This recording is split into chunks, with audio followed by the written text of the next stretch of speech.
Good morning, Lucky Tackle Box world.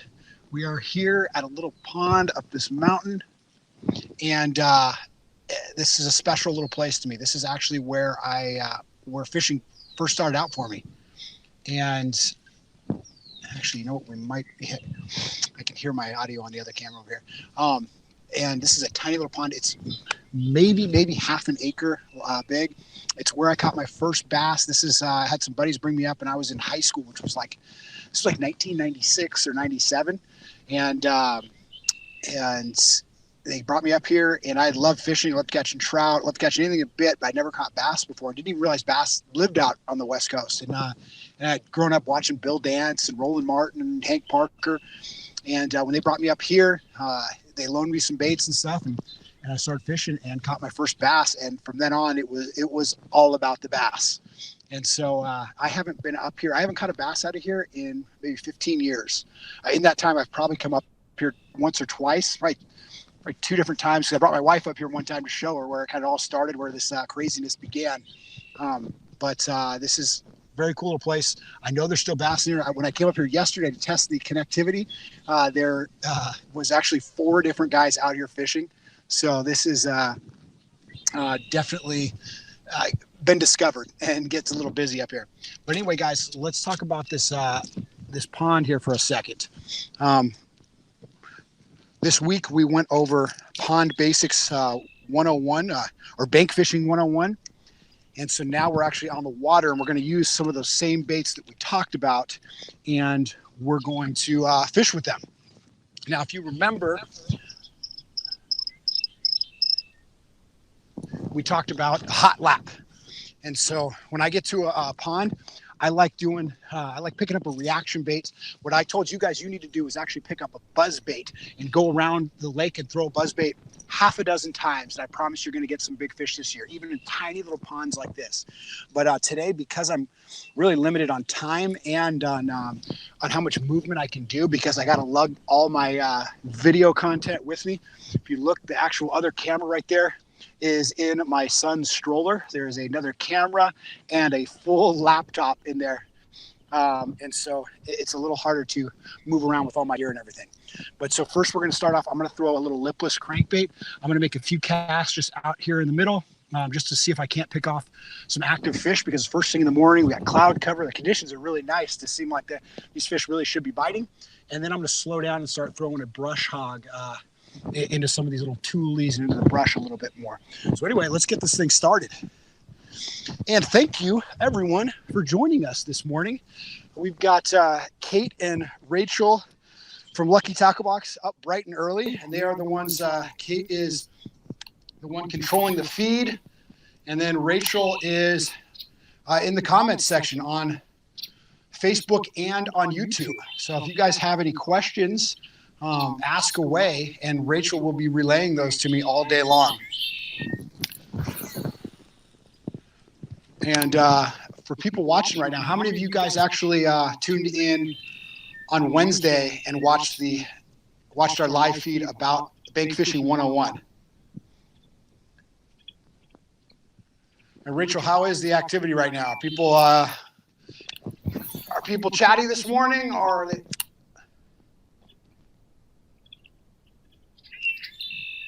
Good. Lots of people planning on going fishing this morning. That is fantastic. Hopefully this will get you motivated. I know that. I just got a little tap.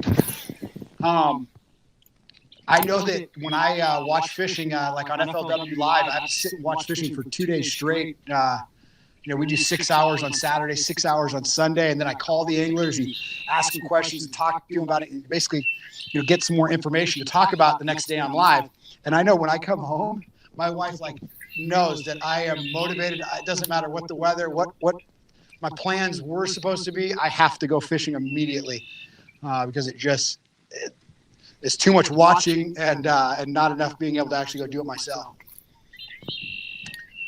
So hopefully this motivates you guys to get out and do some fishing today as well. And hopefully it gives you guys something to try. I know we're always we tend to do the same things. We kind of get caught in certain little routines and things. And we get caught in those routines because it's worked. But we always want to, in fishing especially, we always want to be expanding and improving that so that we have many tools to. Oh, there we go. There we go. Guys, we have our first fish of the morning. Guys, this is my first fish out of here, and I guess 18 years. Oh, and I got him. Oh, how cool is that? Beautiful little pond bass trying to get away from me. I did bring pliers, but I don't think I need them right now. Look at that, guys. That is a blast. This brings me back a long time. This could have been. No, he's actually pretty small, so I don't think he is the bass that got me into bass fishing lots of years ago. But that is fun, and that is some success. And so we caught that fish relatively shallow on this little gravel bank here, and he crushed it. So I'm going to keep throwing this lipless until we go a little while without catching a fish. And you know what? I guess I'll show you guys. Oh, there we go. Got another. Oh, we had one on there. And that one was right here. How well you guys can see this. I'm going to actually move the cameras around a little bit. Do we have any questions, Rachel? Yeah.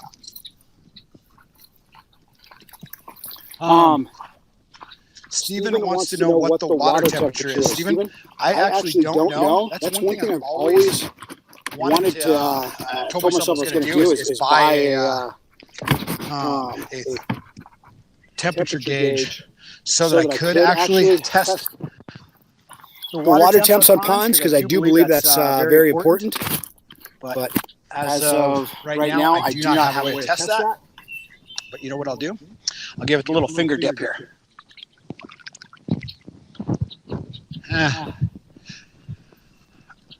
I would say it's probably mid 60s in the pond right here. And the outside temp, I think when I was driving out here, when it was just going from, being pitch black to kind of getting a little bit light, I think it was about, I think it was 53 degrees. And so yesterday it was way over 70 degrees out here.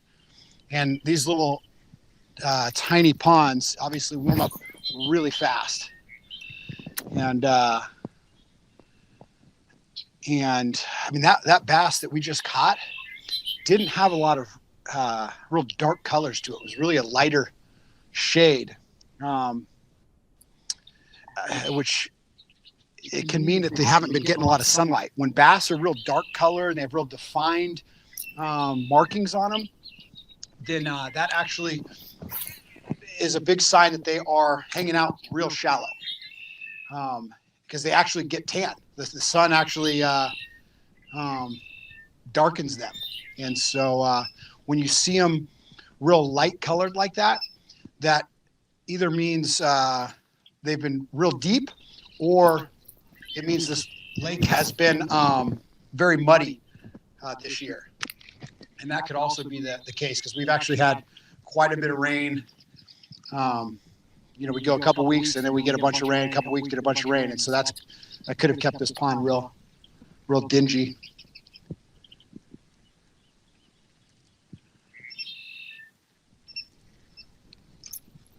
Oh, good question. That was Ralph?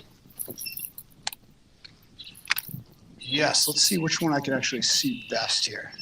Ralph wants to know if this was the lipless we got. And yes, this was the lipless that came in the back to the basics box. I actually added, these are brand new hooks on here. I added a red treble hook on the front, and then just a must-add little triple grip KVD treble hook on the back, just to make sure that I've got some nice sharp hooks to go along with it.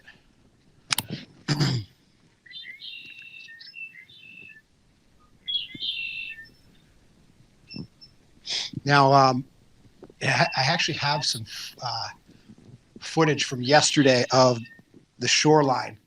Kate, if you want to put that in the split screen, I can kind of explain what you can learn from just looking at the shoreline. when we were talking about back to the basics, we talked about how important it was to have sunglasses to see in the water, to be able to see in the water so you can see fish following, you can see under, submerged little logs and brush and grass lines and things. But in this pond right now, it's a foot or less visibility. So it's so it's very dark water right now. I think I just got bit right there. I got bit or I just bounced off something.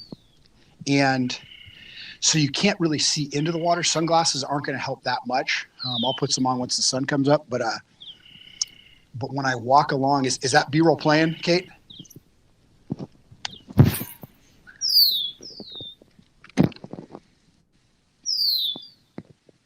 Oh, no.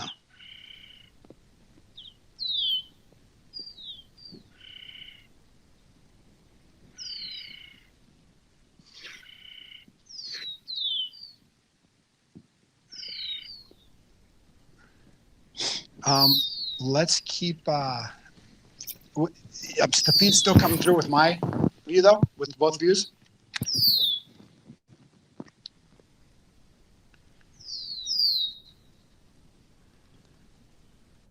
Nice, okay.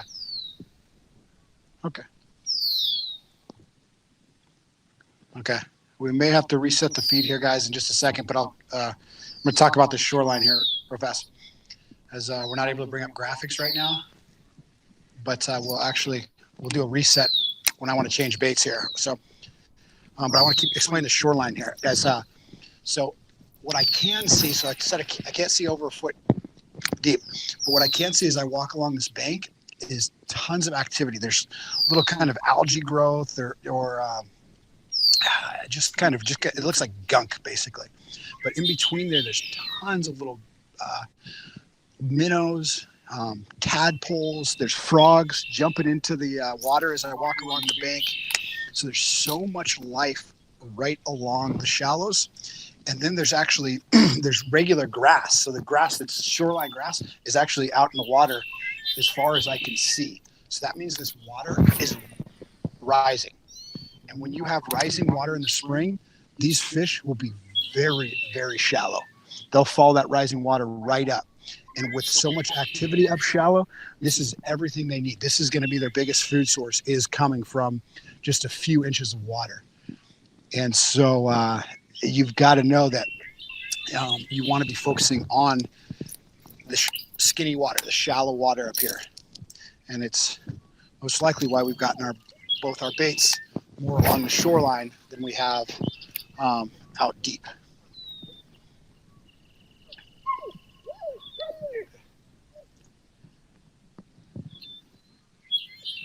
I am using a lipless crankbait, lipless rattlebait. As far as I know, are the same things. It's a bait that you crank in, and it doesn't have a lip, so it doesn't actually dive. But it's weighted, so depending on how fast you reel it is how fast it's going to get down in the water column. And then most lipless crankbaits have rattles in them.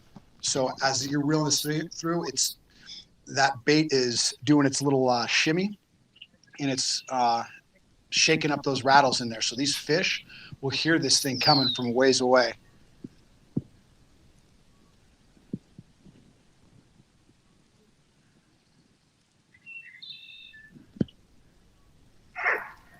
That is a good question. What rod am I using for the lipless? Now, we talked about on Pond Basics or Shore Bank Fishing 101 was having versatile rods. And so the two rods I'm using today are the number 2 and the number 3 stick from a company that I started with Nick, the informative fisherman, called Sticks Fishing. And it's 6 rods designed to fish all lures and techniques. And so that when you're out fishing, you know that you have a rod that can fish one of the techniques that you are using. You don't have to worry that you don't have the right equipment. Oh, guys, did you see that? That was a bluegill. That was a big old bluegill right there. but an aggressive bluegill, because this thing was probably, the bait that I'm fishing is a third of the size of that fish. And a bluegill has very tiny little mouth. So he had no business swiping at this thing.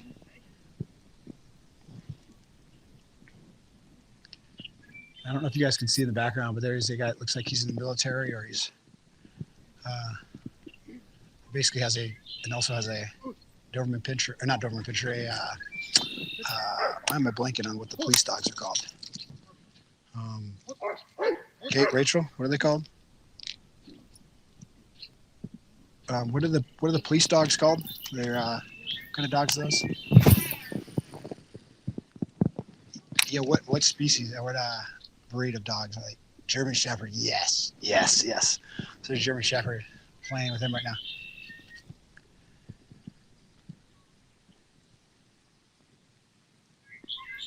Okay. How is the?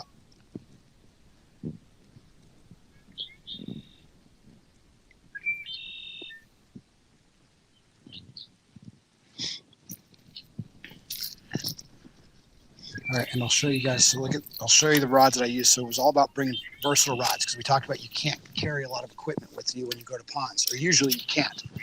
So these rods, six fishing rods, are numbered. So where they are related to the other rods in the set. So you got 1 through 6. If you're using bigger baits or you're fishing thicker cover and stuff, you go up the numbers. If you're fishing smaller baits and finesse conditions, you go down the numbers. And so that's what this whole system was set up to be, very easy to swap out rods and to figure out which rod is the best for the conditions you're fishing. All right, so now I'm going to make some casts. Now I've moved over. So these are both called this is the hybrid spin. The other rod was the hybrid cast. And so now I am throwing this little hog bait. Hopefully that looks familiar to you guys that are already subscribers. That also came in the Back to the Basics box in January. And will be available for anyone that actually signs up. Any new subscribers that come on while we still have these boxes will be receiving this one as their first box. And then all the existing subscribers that have already gotten this box, you guys are about to get the post-spawn box. It's actually shipping out. I believe it was shipping out this week. So that should be arriving any day. I'm looking forward to getting out and filming some content and going over that with you guys. But post-spawn fishing can be very challenging because these bass feed so heavily beforehand, and they go up and they get really tired and beat up, during their spawn. And so they're kind of just wore out. And then they, depending on how much cover is up shallow, some of them will stay shallow, but they actually start spreading back out to all the places they were using coming up before the spawn. And so they really could be scattered. They're not feeding as consistently or as constantly as they were beforehand. So you need a wide range of baits that can trigger kind of neutral mood fish. Okay, can you guys still see me on the screen? I'm going to start creeping up on the shoreline here. Okay, can you guys still see me?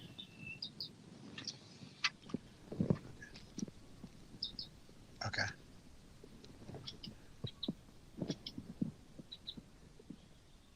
Okay, so there's this little tree right here. And what you're doing with this brush hog is you're just kind of crawling it over the little branches and stuff. And when you come over a branch, you'll feel the resistance. And then once it actually, so that's it pulling up to the branch, and then you'll feel like kind of a lot harder feeling to it. That's when you actually hit the branch, and you just want to kind of shake it. Just put the slightest amount of pressure, because eventually it will fall over, and you'll actually feel weight.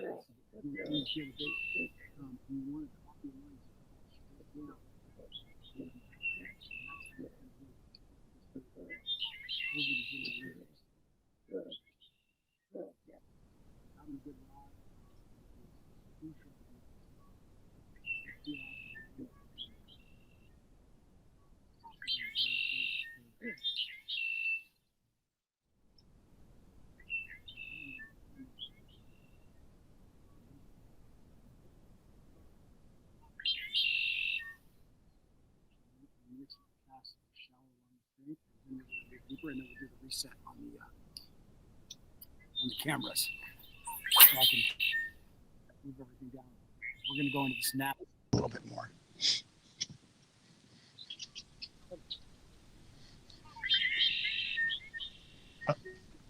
Oh, nice. Oh, and I am somehow unmuted here. Hello. All right, no more echo. All right, Rachel, what are the questions we got?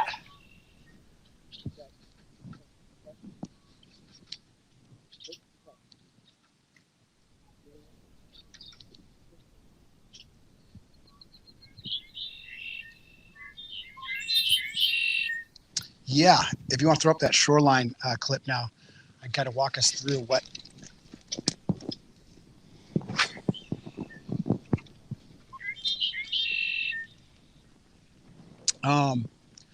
Luke, good question about search baits. So he asked, what are my favorite search baits during the spring? A spinner bait, a lipless crankbait, pre-spawn, especially pre-spawn to spawn jerk bait is extremely effective. And actually, jerk bait works great in the post-spawn when they move back out. Oh, you guys hear the dog in the background? He's like, I don't know if he wants to go swimming or what, but he's definitely in training. If I pull anything, any shifty moves, you guys may witness the dog in action.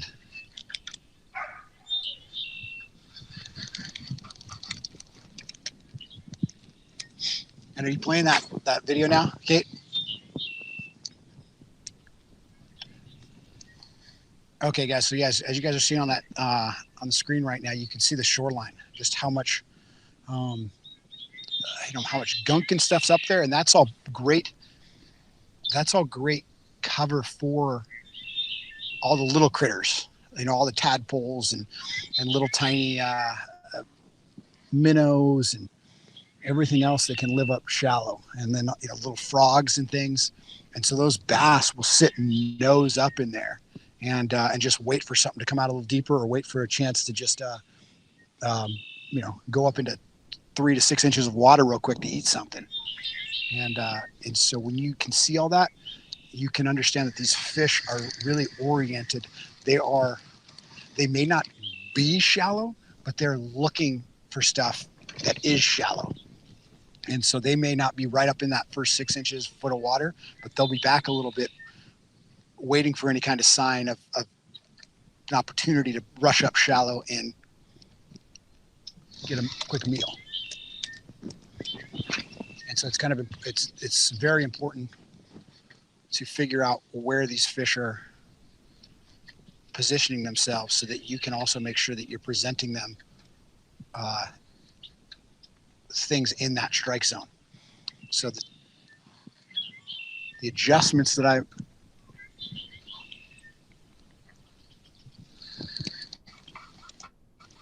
Raymond wants to know about the line. Raymond, I have braided line, and then the last 10 feet I tied a uni to uni knot, and I have 12-pound fluorocarbon.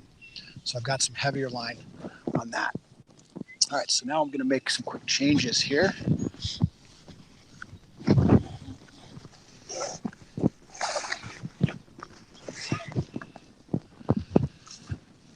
right, so hopefully you guys will see this. So I got my little tackle bag, and we packed all the things that we had talked about on the live on Wednesday. And so remember, one of my favorite things was a little small swim bait like this, guys. This can work fantastic in a small pond like this.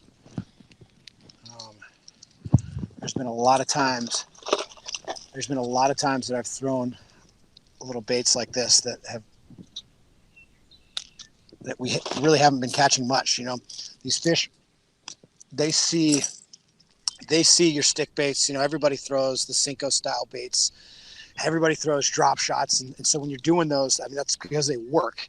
So when you're doing those, you have to find the little different things you can do to make yours, make it work better, whether you cast it into place or what worm you're using, but then you can totally switch up and throw something that, you know, maybe a lot of guys aren't. And I've found that when it comes to little small ponds, a lot of times they have not seen little swim baits like this. So we will find out right now. And then the good thing is when you throw stuff like this, you don't have to throw that many, you don't have to make that many casts. They're going to pretty much let you know quickly if they're going to feed on this or not.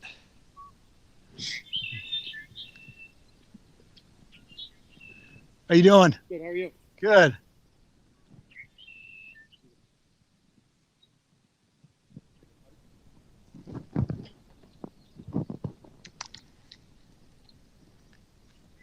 Yeah, let's throw up the current conditions here. And then actually, let's put that also with the pond, with the drone footage, guys. I want you guys to kind of see how small this is where I'm fishing today.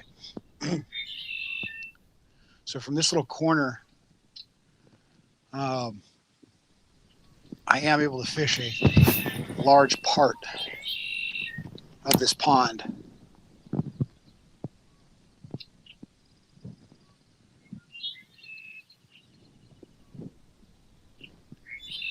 And so I'll probably make a couple more casts.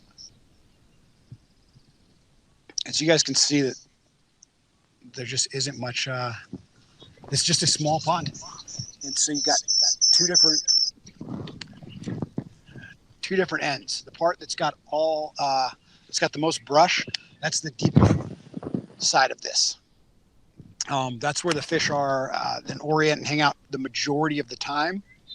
But then through the year, depending on the weather in a certain day or any other conditions, they'll venture out. They'll go to the shallower end to spawn, as well as along this little gravelly side here.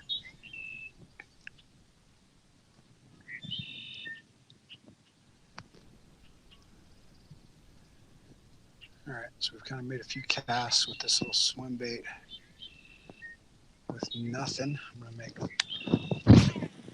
more casts up the middle and move the sink just a little bit deeper. Like I said, these fish, if they want a little swim bait, the depth of the lake I'm fishing right now is, I think the deepest side I would say is maybe 10 feet. And then and that's all the way over in that corner right there. The rest of the area is no deeper than 5 feet. All right, so I'm going to make one or two more casts now. Out in front. Oh, guys, we might have lost our first lure of the day. Oh, maybe not. But we did. Make a bit of a mess here.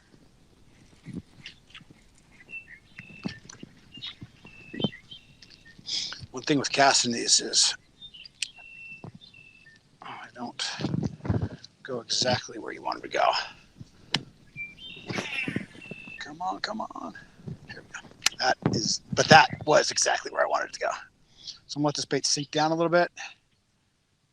And now just a slow little reel. The great thing with these swim baits is they look so realistic.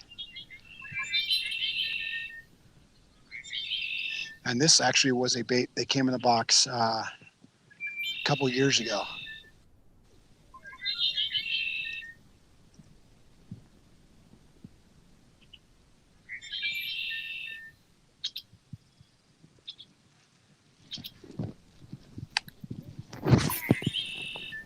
Yeah, guys, for you guys watching at home and looking at this going, oh man, I wish I was fishing there right now.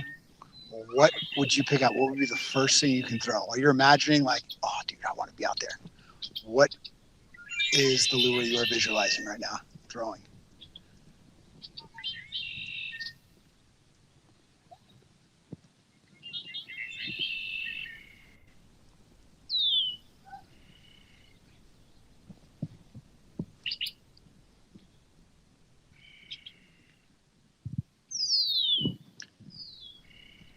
All right, so we are going to switch some stuff up now.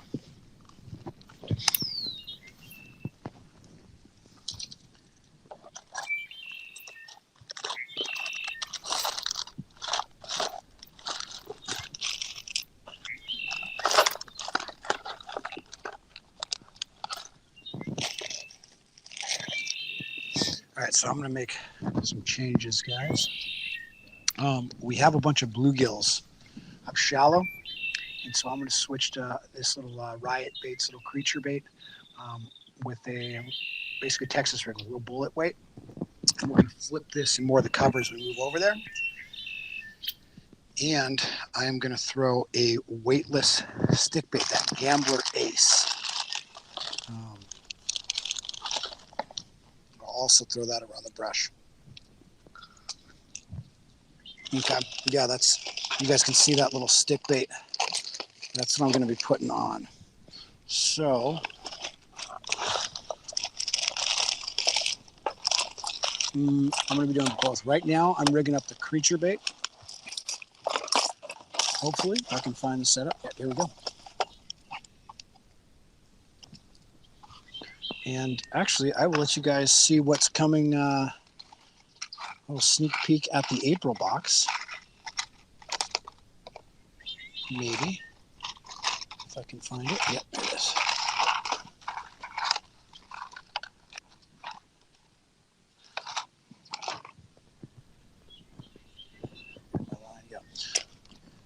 All right, guys. And so having like a lot of different terminal tackle is important when you're out pond fishing, so you can make modifications to baits. Because when you're out here, a lot of times we don't know what we're about to run into. We don't know if we're going to have a lot of grass, water clarity. You don't know, and you can't bring up all your tools. So it's having all these little accessories. You can make little changes on the fly. Bobber stoppers. These are for keeping your weight up against the bait, and that's actually going to be coming in your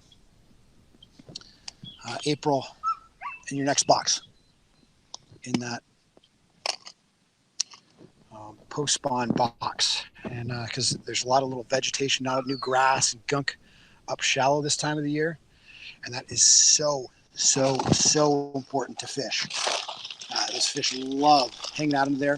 You guys know those little corners that you see that like look like it looks like just trash. There's a bunch of like brush maybe that's washed up in the corner, or all the little logs that have washed down and they've all collected in the corner of a lake or something like that. Those are some of the best areas to fish. Those end up being loaded with bass. What did I just do with my bait?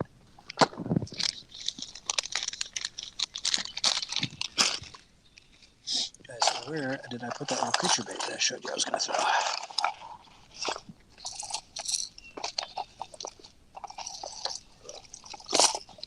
I had them all ready to be tied on. There it is. Again, put them somewhere safe. I just didn't remember where that safe place was. All right, so I'll show you guys this little setup, because this is a fantastic bluegill imitation. A little juvenile bluegill. And the reason I didn't start with it is because it was still a little bit dark out.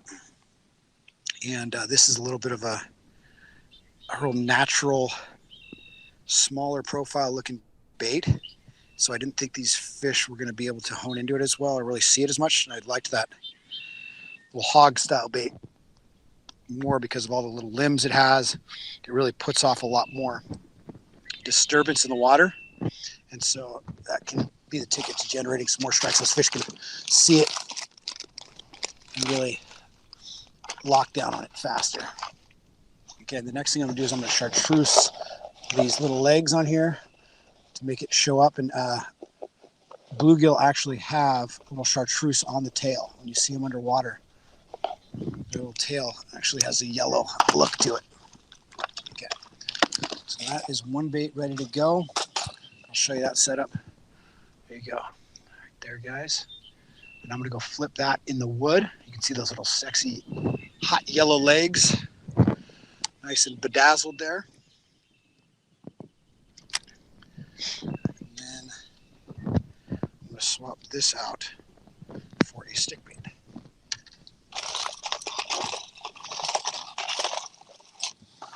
And the stick bait I'm going to use is the simplest one you can get, guys. It's just It's weightless Texas rigged stick bait.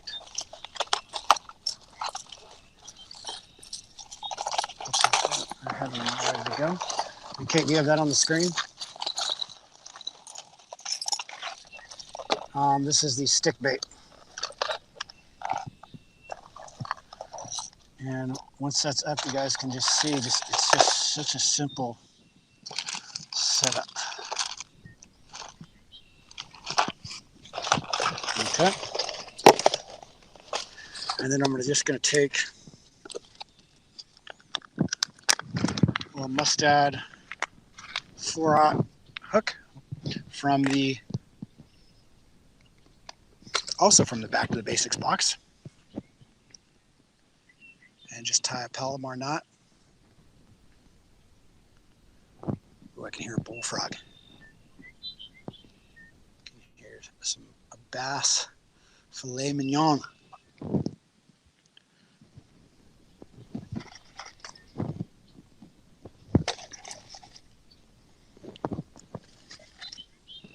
All right, so all we do is we're going to rig this up Texas rig, so we come through about 1/4 of an inch down, and then we flip it around. So I measured out where I need to go in with that hook.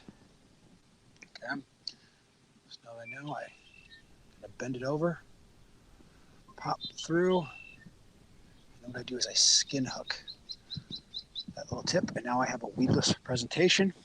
It's weightless, and this is perfect for me to throw up very shallow.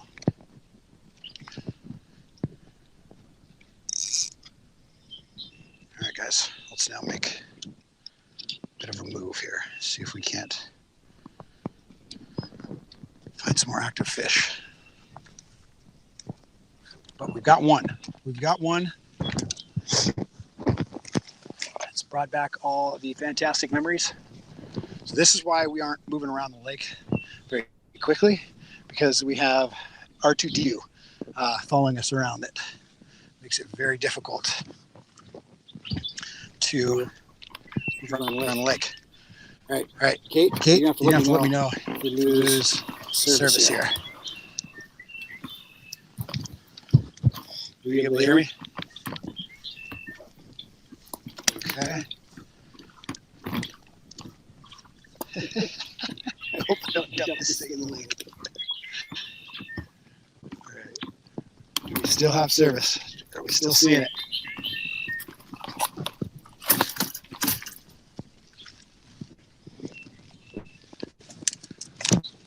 Oh. All right.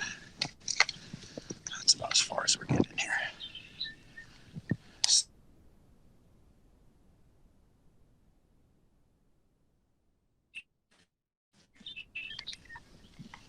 We got any questions, Rachel? I'm making some adjustments.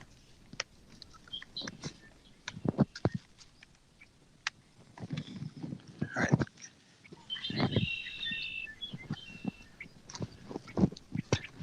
Oh, nice.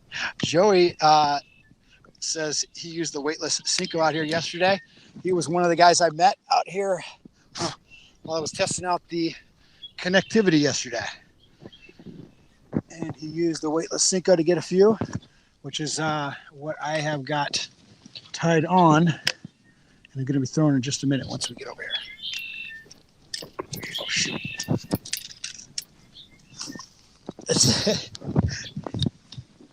I just pulled the cord out. Let's see if this connects back up again here.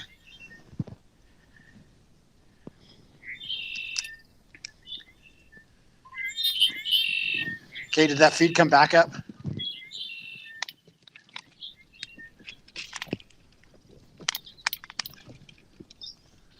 They're both frozen? Oh. Yeah, put on the...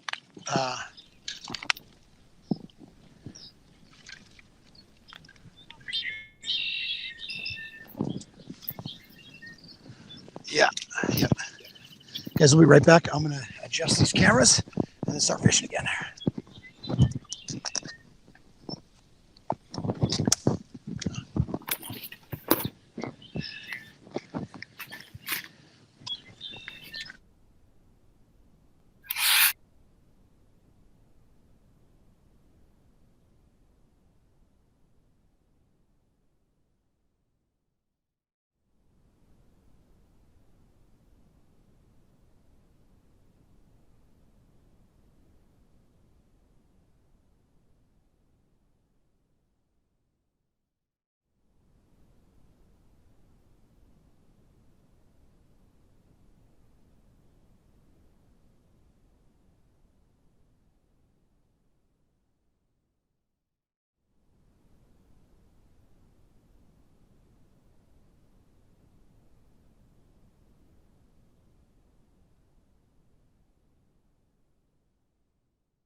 All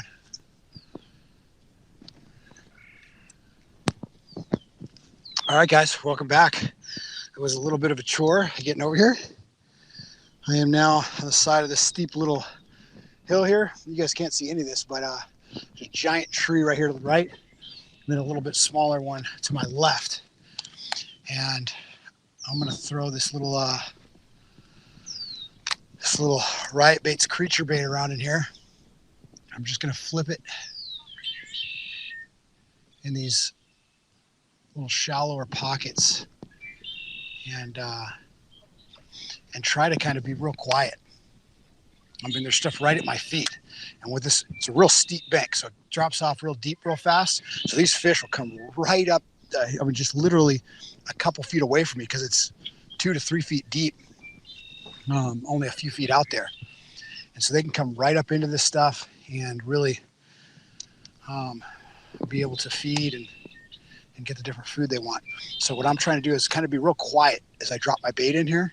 And I'm also trying not to make too much commotion on the bank as well to spook them off. I didn't execute that very well while I was trying to get over here because I was lugging all this gear. But I'm just going to keep, I mean, I'm not making any casts. I have maybe 6 feet of line out right now. There's all kinds of brush just sticking up right here at my feet.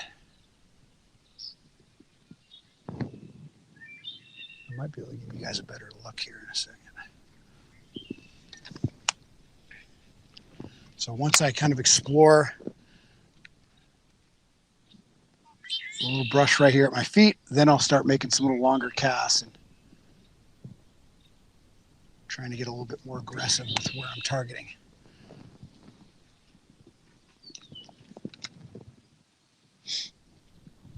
Oh, I just got bit.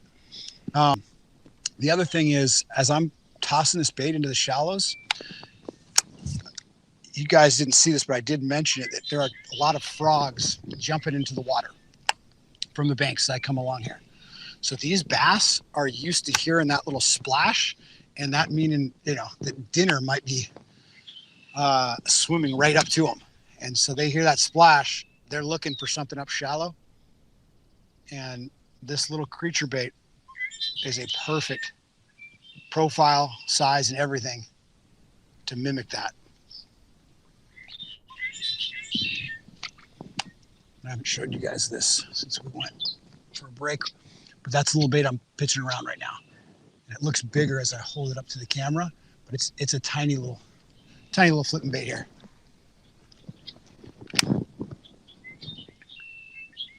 And the weight I'm using, I just have a little 1/4 ounce tungsten weight. That was one of the weights that was included in the Back to the Basics box. And that was one of the biggest goals of that box, was to have a ton of different tackle that you can use so you can really modify your baits and stuff so you can fit the conditions.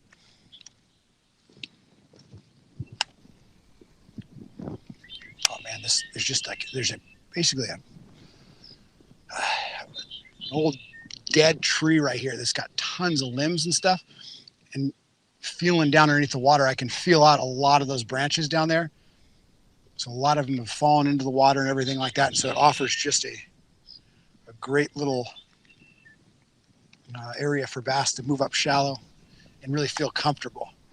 And it's all about bass feeling comfortable up shallow. They want to be up shallow, but they don't want to feel exposed. And if it's clear water and there's just a bare bank, that's going to be the worst conditions for them being up shallow. But if you have dingier, stained water, that they feel a little bit more comfortable in that because they don't feel as exposed. Then add some tree limbs and things like that they can hang around and tuck up underneath anytime they do feel they do feel exposed. Then you're gonna have, if you have that, you'll have fish up shallow a whole lot of the time. Ooh. Just had another fish come up and swirl at it, and that might be some small fish, it might be some bluegill, but there's definitely some activity going on right here. And now I've got to remember, I only have, I believe this is 10 pound. I was hoping it was 12, but it really feels like 10-pound fluorocarbon. And I'm right in the thick of this stuff, so I want to make sure that I do not horse these fish out too much. I got to be careful on how I actually set the hook and then how I reel this fish in. There'll be one right here too. There's going to be one. It's somewhere in these branches.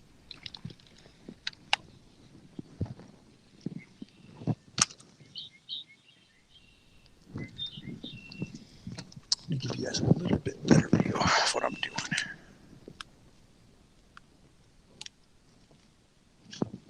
I see the water a little bit better that way. Yeah, look at that. That looks very fishy.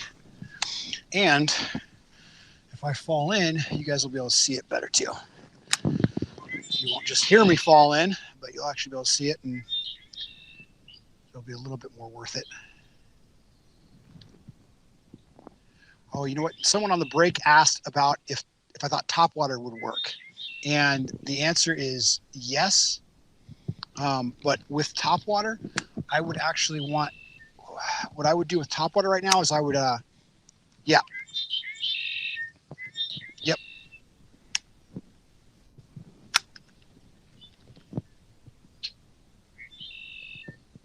You're kind of coming in and out.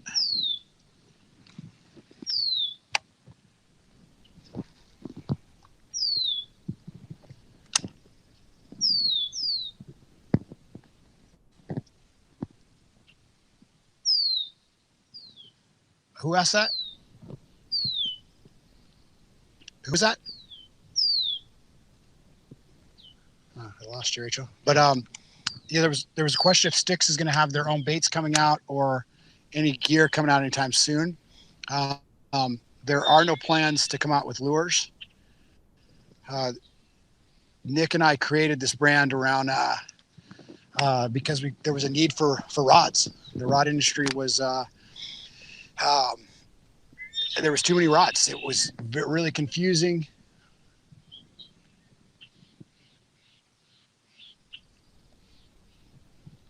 Okay, Mark asked it. Okay, and you're not getting audio from me right now?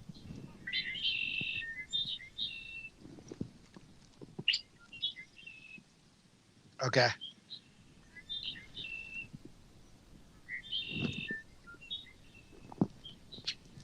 Oh, okay, good. You guys still hear me? I keep getting a little farther with these casts. Guys, when I'm fishing structure and stuff too, I want to make first real close casts and stuff. And the reason being is if you catch a fish there, you haven't spooked all the other fish and everything. You haven't muddied up the water or knocked the branches and stuff. Because if you catch a fish way out on the limbs, as you bring it in, you're going to startle these fish. You can really disrupt things. And so I want to make sure I don't. I want to make sure I don't do that before I have to. So that's why I always start with the closer in limbs. But so Mark is the one that asked that on YouTube about the rods and the baits. But no, Nick and I, we've been, making how-to videos and things online for quite a few years now. And one of the most common questions we got was, what rod do I need for that technique? And we didn't like telling people to go buy a new rod for every single technique. And that's what rod companies really will make you believe you need to do, is that, you've got to have a rod for Ned rigging, you got to have a rod for drop shotting, you got to have a rod for square bills and jerk baits. And that's couldn't be further from the truth. And so we set out to create a set of rods that could do would cover all the techniques. And even when new techniques come along, you can still use one of these rods to fish that. And we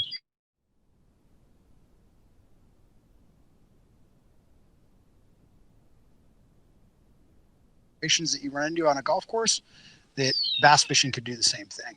And then there were some other things that we thought were being missed in the rod segment as well, like rod sleeves. We include rod sleeves with every one of our rods. We also don't think that people want to spend more than $100 on a rod. And so All our rods are at $100 a piece, and we only sell direct. So if it was in a tackle shop, there's a huge markup when these rods go to tackle shops. So our rods would sell between $180 to $200, but because we just sell them direct online, they're $100 a piece.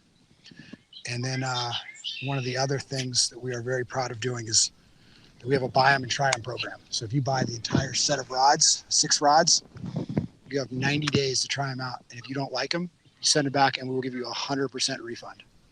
And there's no other rod company doing that in the industry.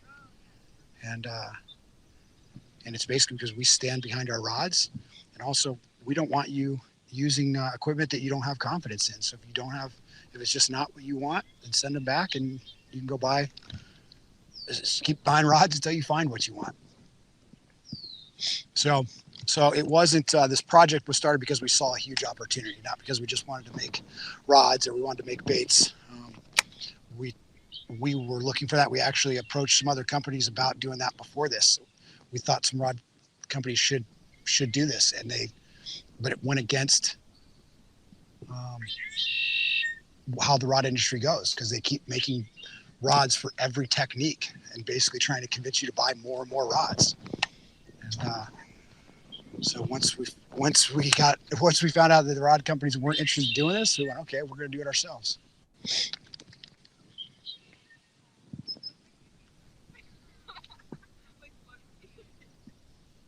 All right. Flipping this bait is not working yet. I'm going to take one more flip and then I'm going to the weightless little worm. Oh, and then we were talking about the topwater. So guys, if I was throwing topwater right now, which I think could work, I would want to throw it parallel along the banks. And I would want to go all the way around this little pond. But because of the cameras and everything like that, I'm not able to do that.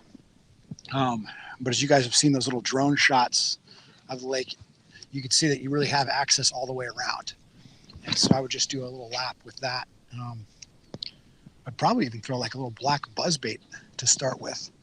But then I would pick up the little popping frog, which I really like because you can walk it and you can pop it, make some commotion and stuff. You can throw it right up on the bank and really just walk it right off into that first 6 inches, the foot of water, and the bass will come up and just smash that. And that was one of the things we talked about on the live show on Wednesday, is that bass want to be shallow. And as bank fishermen, we come to the bank, and a lot of times we're making casts out towards the middle, when the reality is we should be making casts right along the bank, just short little casts and stuff, because we're already at the bank. We're at where the fish want to be.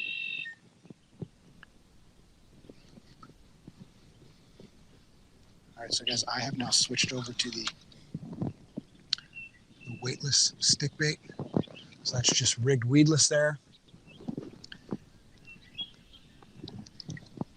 what I'm doing is just throwing this along the bank, and I'm slowly, I'll give it a little, let it sink all the way bottom, give it a little tap tap, so it kind of comes up a little bit, darts up, and then it sinks back down. Because this is weedless, I can really work it through everything. You guys hear that bullfrog?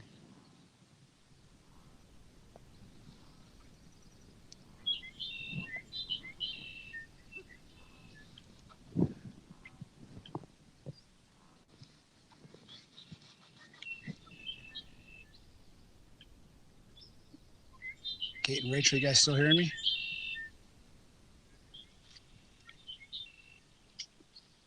And one thing is I left the phone that I'm talking to you. Okay, yeah. I left the phone in the stroller that I'm talking to you guys on, so I'm not sure if the Bluetooth.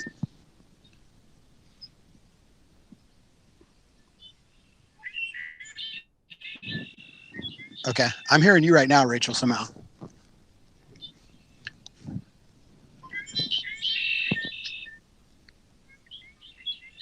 Okay. Any questions?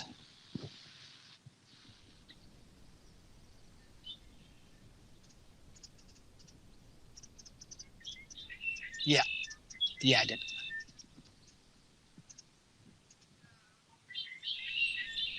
Oh, nice.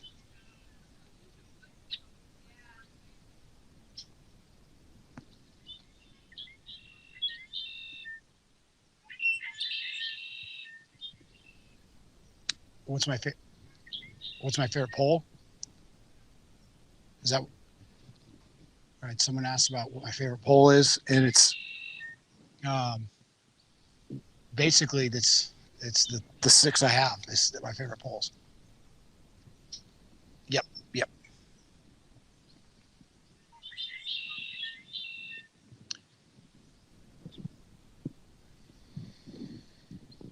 Alrighty. I don't know what's going on right now.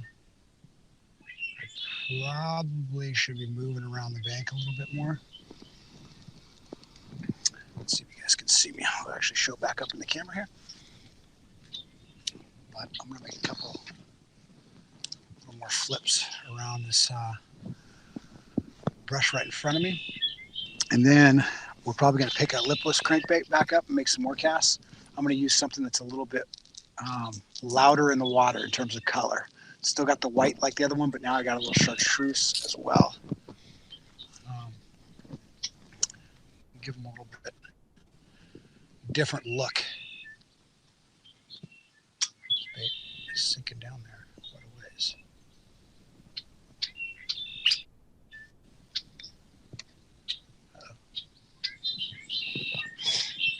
Okay, guys, we talked about snags and stuff right now. I know this thing is weedless, so I'm snagged up right now, but I don't want to pull hard because I actually don't want to set the hook. I don't want to hook the structure. It's more that's probably wedged in between. So before I really tug on it, I want to shake that bait loose. The other thing that can happen when you're doing this is a bass can really come over and see something struggling, and it can actually eat the bait right off the branch.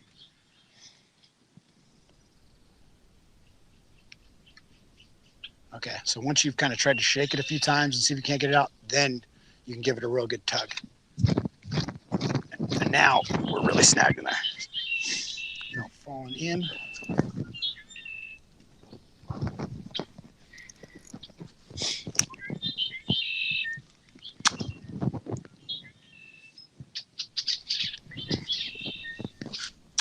All right, so enough with the stick bait. We lost that sucker.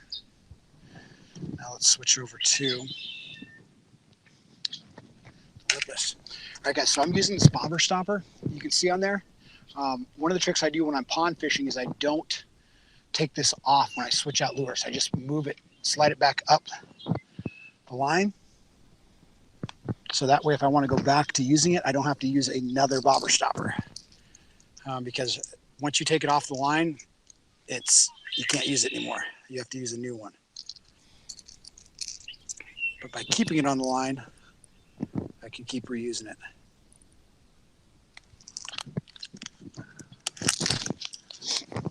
You want me to come a little closer?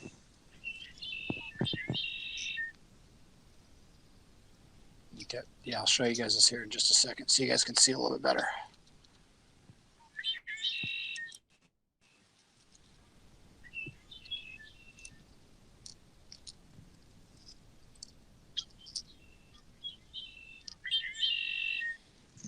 Guys, I tie a Palomar knot for pretty much everything I do. So see that bobber stop, guys? You can see it right there on the line. I just slid that up my line. And so now I'll slide it back down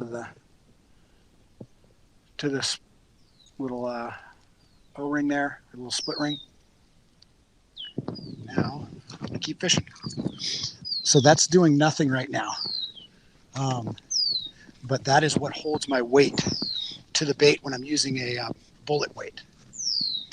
So I needed that for my when I was flipping the little creature bait. That little bullet weight keeps that weight right next to the bait. So as you come over cover and stuff, they all stay together as they come over the limbs and things. All right, let me position the camera here. All right, so now what we're doing, guys, is we're fan casting out again with this lipless. This is what we got a fish on earlier this morning on the black and white color. Now we've moved and we are fishing the white and chartreuse color. This one didn't. This one came in the tournament box. The people that get the tournament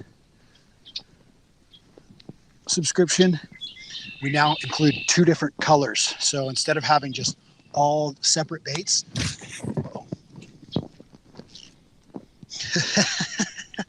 when you guys are fishing from the shore, this is one of the hazards, is in your back cast, snagging the bushes and then spooling your line. So anyway, guys, on our tournament boxes, we include 2 different colors. So as we're learning new techniques, it's great to have very different colors to try. So we had a shad looking pattern like the black and white that everybody got. And then the tournament anglers got this little citrus shad color, which is white and chartreuse. So as you're trying to learn to use lipless crankbaits, you now have a couple different color options.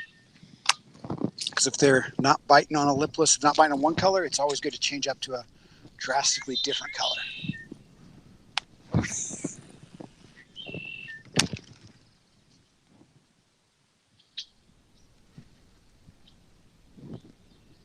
Now I want to get a cast over there. Let's see how I'm going to do this.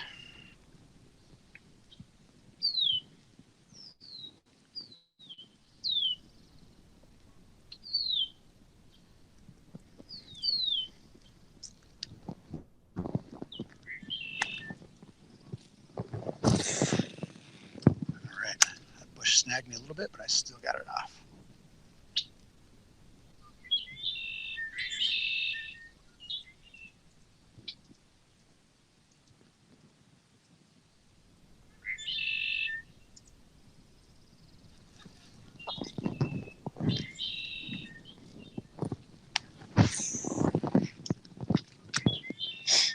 Gosh, guys, I used to spend hours and hours and hours on this little bank right here. High school. Used to have class till noon, and then I would haul out here and fish the rest of the day until basketball practice. Yeah, I didn't have that was my senior year. That's when I used to fish all the time. I didn't have a lot of have a real challenging curriculum my senior year.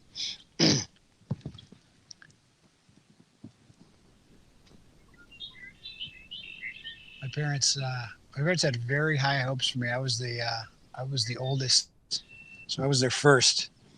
So freshman year, so 8th grade year, they had me go to the junior college to take algebra.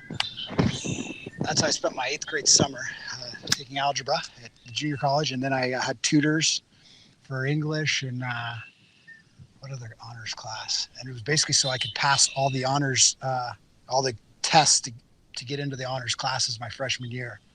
So I had all the really tough, challenging classes my freshman year, and then by my sophomore year, I had been moved back down to the regular level classes. I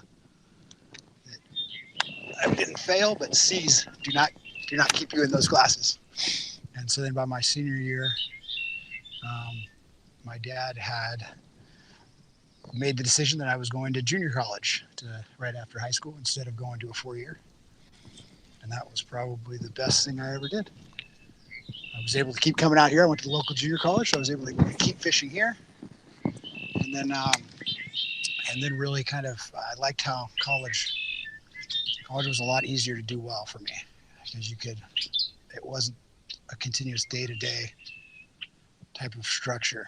You could get your work done in a matter of, study for your tests in 1 week, study everything up, pass the tests, and then really kind of have fun and relax for another couple months.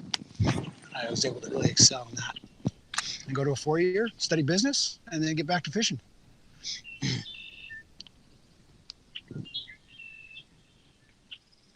And that was before there were actually colleges that had fishing available. Because I think that would have I don't know what that would have thrown a wrench into a lot of things.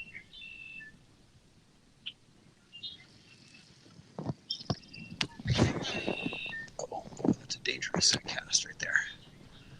Oh, snag everything right there. All right, guys, we're gonna make a move back. So there was actually people on the shoreline right there, enjoying their morning. I didn't want to go up to them. They were staring at me. They have no idea what they just saw. They're like, dude, that guy is talking to himself, but a little too coherently. So they have no idea there's a camera up here in the bushes. So they're... What's that, Rachel?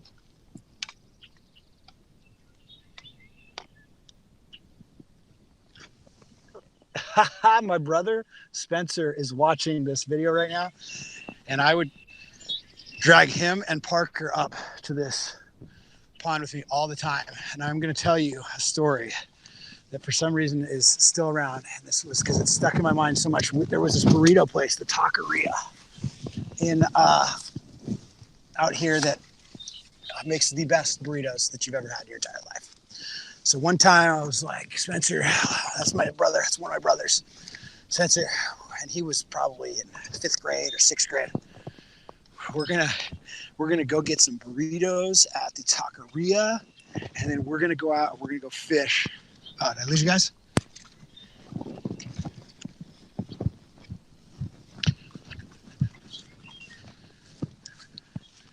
You can? Okay, good. And you can see me?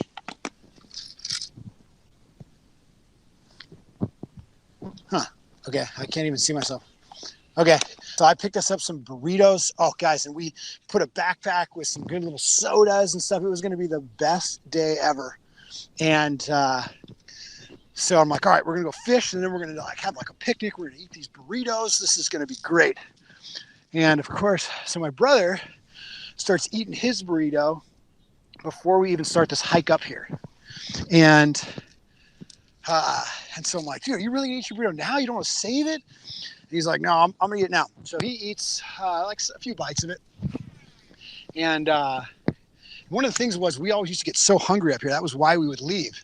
It's because we'd be starving, so we'd finally have to come down. So bringing some food, we were going to be able to extend our time out here and everything. So he takes a few bites of his burrito and puts it away. We walk up here and we fish and we catch some fish. We're having the best time. It's just this beautiful day. And my brother goes, I'm going to eat my burrito now. So he sits down, starts eating his burrito. And I'm like, I was on the other side of a little pond. I'm like, I'm probably going to eat mine here in a little bit. I was getting really, really hungry. I'm just thinking about how great that burrito is going to taste. And what a great decision it was to go get a burrito. And I go over to him and I look in the bag, and there is a burrito that is just smeared all over the bag. It just totally exploded in there. And and I'm going like, wait, why is there an open burrito? And I realize that there's some bites taken out of it. And I look over my brother, who is almost done with the burrito he's eating. And I go, Spencer, what did you do with your burrito? And what did you do with the burrito you first started eating? And he goes, well, I put it right back in the bag. I go, is that the one you were eating right now? Or is that the one that's exploded in the bag? And he looks in the bag and then starts chuckling. And I remember him chuckling. He realized that he had eaten my burrito. And I remember him chuckling at me with my burrito smeared all over his face. Like, this guy literally ate this like he had never seen food before. And I remember him chuckling with all that burrito all over his face. And I have never, ever been so angry at my brother to date. And so now every time I do anything to piss him off, I bring up that story about the time that he ate my burrito. And I love that he is not able to defend himself in any way right now. He just has to listen to this story be told to the world.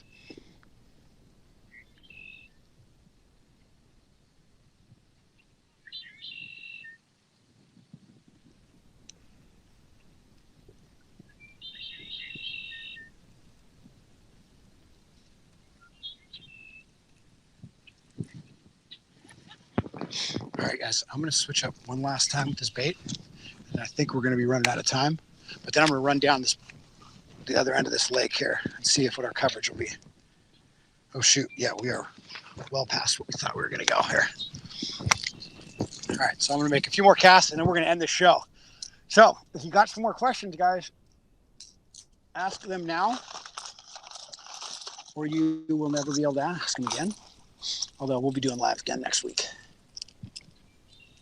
Rachel, we got any questions?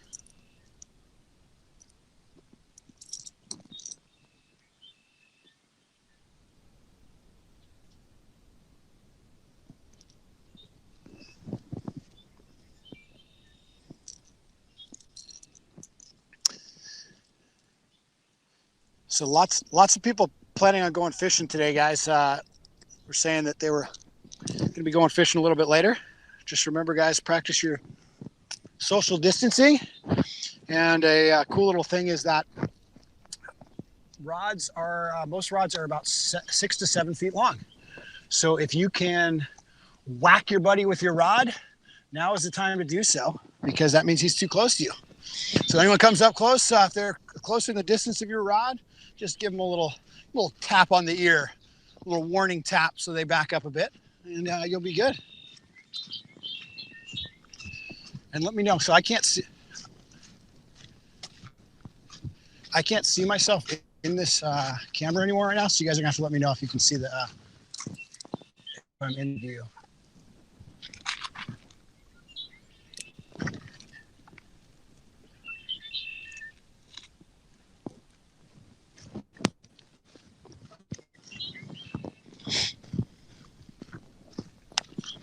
Who was that? Paul. Paul just asked the question. He said, I was a customer before Lucky Tackle Box abandoned their customers. And I realize you're under new management. What is my motivation to come back? A lot of you guys possibly know the story of what happened, or maybe just know bits of it. But what happened is the old Lucky Tackle Box, the ownership and the management just ran Lucky Tackle Box to the ground, and it actually filed bankruptcy. And that was during the time that I wasn't with Lucky Tackle Box anymore. I'd been dealing with my own stuff that I had to walk away from the company for personal stuff.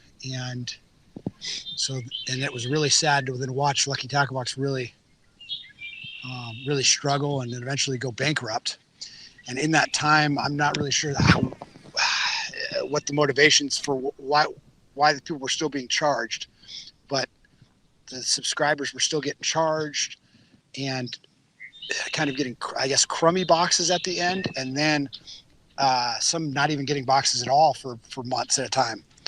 And so when they went, and that was during their bankruptcy, and I didn't learn about this really until afterwards, but then during that bankruptcy, a investment company came in and purchased Lucky Tackle Box, all the assets, so the subscribers and the inventory, the name, all that stuff. And so anyway, that new company, that new management called me and said, "Hey, do you want to come back?" And I said, "Well, what are you guys going to do? The last Lucky Tackle Box really screwed over a lot of people. How are you going to make this right?" And the answer was great. They said they were going to do whatever it took to make it right. And so they've stuck by that, and they refunded tons and tons of money. So not only did they buy the company, but they actually bought outstanding debt, pretty much, that they had to pay back, and that they didn't legally have to do, but they realized to actually even have a chance at moving forward, they had to acknowledge and make right what was done wrong to these people. And so they did that. They refunded tons of money with people that had no intentions of ever being a subscriber again. But there we go. All right, knew we needed to move. Oh, guys, come on, fish it. Come on, fish it.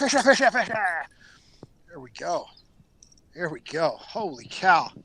That bass inhaled it. Tell me if you can see this, Kate. Are we seeing it?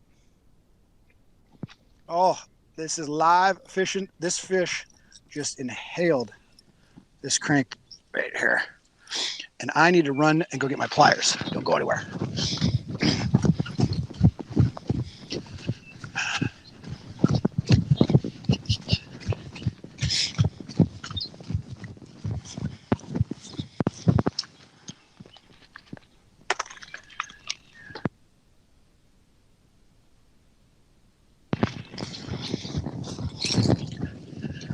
I don't have the scale.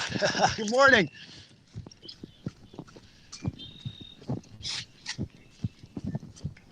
All right. It's one of the other reasons I wanted to go early this morning. So not many people would see me talking to myself along the shoreline. There we go.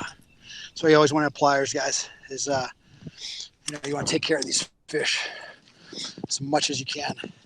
But look at that. That's a long, healthy little pond bass there. We're gonna let him go.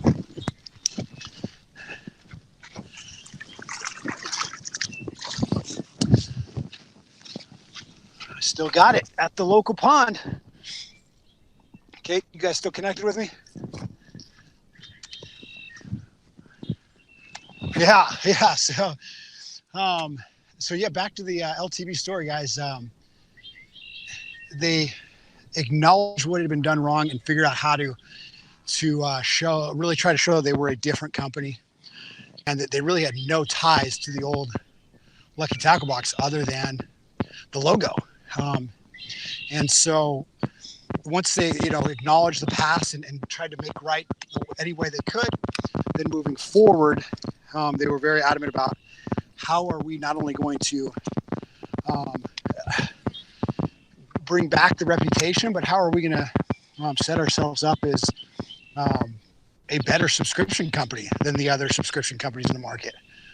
And that's what we've been putting in place in 2020. And so that's why we started out. One of our biggest things is that we have themed boxes. Yep.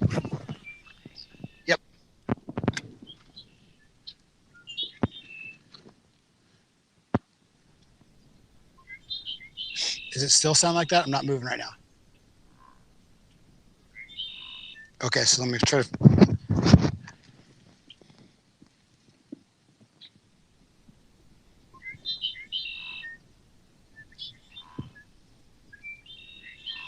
Oh, good.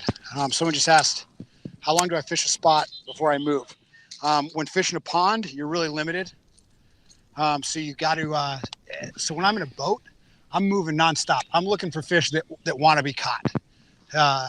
In lakes, bass are prolific eaters. They are fierce. They want to be eating, especially in the spring. And most of the time, you're going to be able to find active fish. And so switching up lures, colors is important to do, but it's just as important to keep moving. So you're going to eventually stumble on some fish that are actively feeding. But in a lake like this, I'll throw some reaction. Then if I don't get bit, I'll throw some reaction down the bank, cover some water. If I don't get bit, then I will, oh man, I don't know if I'm getting this bait back. I just cast it right into some toolies. There we go. Then I'll pick up some finesse bait, a little brush hog or a little weightless stick bait, and I'll fish kind of the higher percentage areas. I'll throw it near the toolies. I'll throw it near some of these tree limbs. And then once I've done that, then I'll go back up and I'll pick up a different reaction bait and throw some more. So on a pond where you have limited access, you really have to fish it more thoroughly. But guys, so I guess the final part of that Lucky Tackle Box story is why should you come back? Because we have set this company up completely different now. It's all about education, and in doing so, it changes what we put in the box. What I've really watched the industry go to with subscription boxes is they just put baits in a box and then tell you that they gave it to you at a cheaper price, which there is. You get it at a nice big discount. But I believe most people that really truly want a subscription box are trying to learn. So not only do they want to get new baits, but they want to be taught how to use those baits.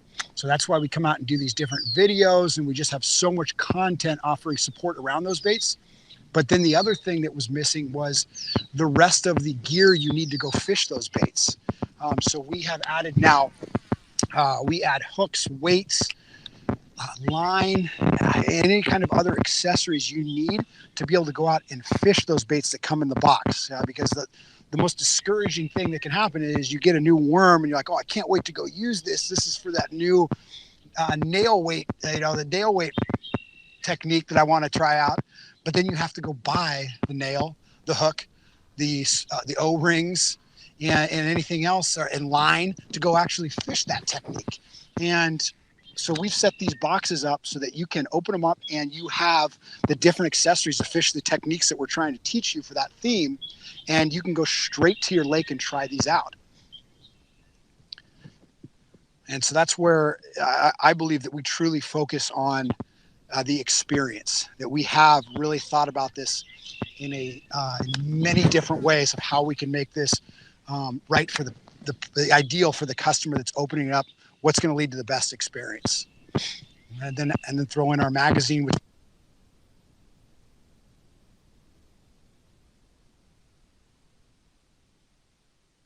help you become a better fisherman. And I don't care what level you're at. If you're advanced, we're still going to be, interviewing top pros like Brent Ayler, John Cox. We'll have those guys on that will be given high level techniques. But where I make my videos and stuff on the basics, I don't ever want to talk over any other, any level of fisherman, because I want everybody to be able to learn from what we're doing. So that is the long answer to your question. So we hope we get you back.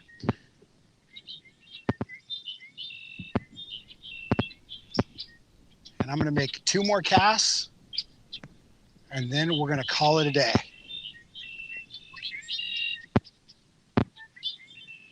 Doesn't it sound like the perfect little environment out here? The little blackbirds and the frogs going here. I feel like sitting down and eating that burrito. Me like it's still this this still has that feel to it. I remember, dude, he was just laughing. He was laughing so hard, just in my face, with just burritos smeared all over his face. He had 2 burritos.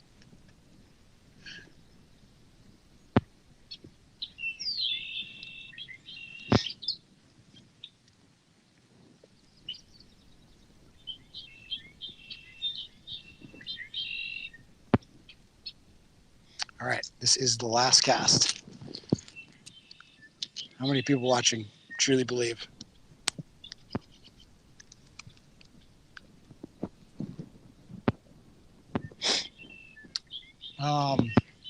Actually, I'm gonna make 2 more casts. Okay, one's gonna go shallow. All right, so Spencer just asked, if you're stuck with one bait while pond fishing, what is it gonna be and why? It depends on the pond you're fishing. But if I had to go to a pond where I've never seen it, I would actually I would bring a weightless stick bait. The reason being is that you will be able to fish every single condition with it. It's weedless, so you're going to be able to throw it into any kind of structure and stuff, any kind of nasty things it's not going to get hung up on. But then but you can throw it up shallow, you can throw it on top of things and crawl it over stuff. And so it's going to be a lure that you're going to be able to fish no matter what you run into.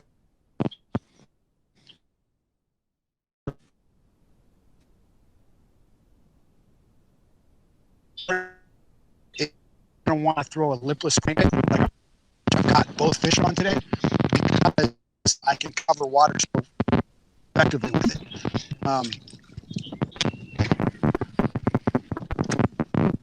Okay. I wonder if this thing's dying on me. But all right. Anyway, this is the last cast, which is only 2 casts over. Maybe this isn't gonna be the last cast. I might have to make 1 more because I just got hammered. I know everyone at home can relate. There's no such thing as the last cast. You have to tell yourself last cast for like a few hours.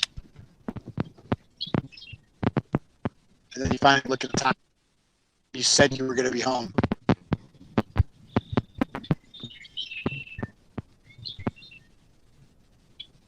Nope. Fish is not going to want to bite. All right, guys. So that's going to do it for us today. We caught 2 pond fish. This was a blast. I'm so happy I was able to come up here and do a little fishing this morning. And I know that we've gotten tons of requests about people wanting us to do more bank fishing videos. I know that a large population of our subscribers fish from the bank. And so they wanted us to do more tips and things that relate to the conditions that they fish. And the videos that I do, I try, even when I'm fishing from the boat, I try to make them techniques and things that people can.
All right, guys.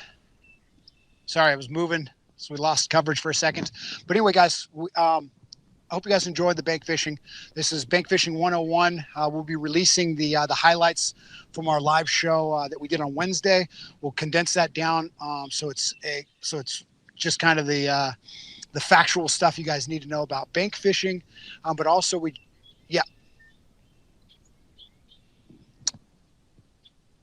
and the other thing is we added we made a playlist with all the bank fishing videos we've made over the years. So it's the shore fishing playlist. We'll put a link in the comments right now. Maybe put a link on the description box or in the description as well. So if you guys are looking for more shore fishing how-to videos, check those out. And if you just want more instructional videos, we have hundreds of them on our YouTube channel. And hopefully we'll have hundreds more coming as we keep doing these things, you guys. So anyway, thank you for joining me on this beautiful little pond this Saturday morning. Once again, this is the place I caught my first bass of my entire life. So this is a place that means a whole lot to me, and I thank you guys all for sharing that with me today. Anyway, guys, that does it for us. Like I always say, nobody works harder to help you fish better. I'm Travis Moran, and I will catch you out on the water.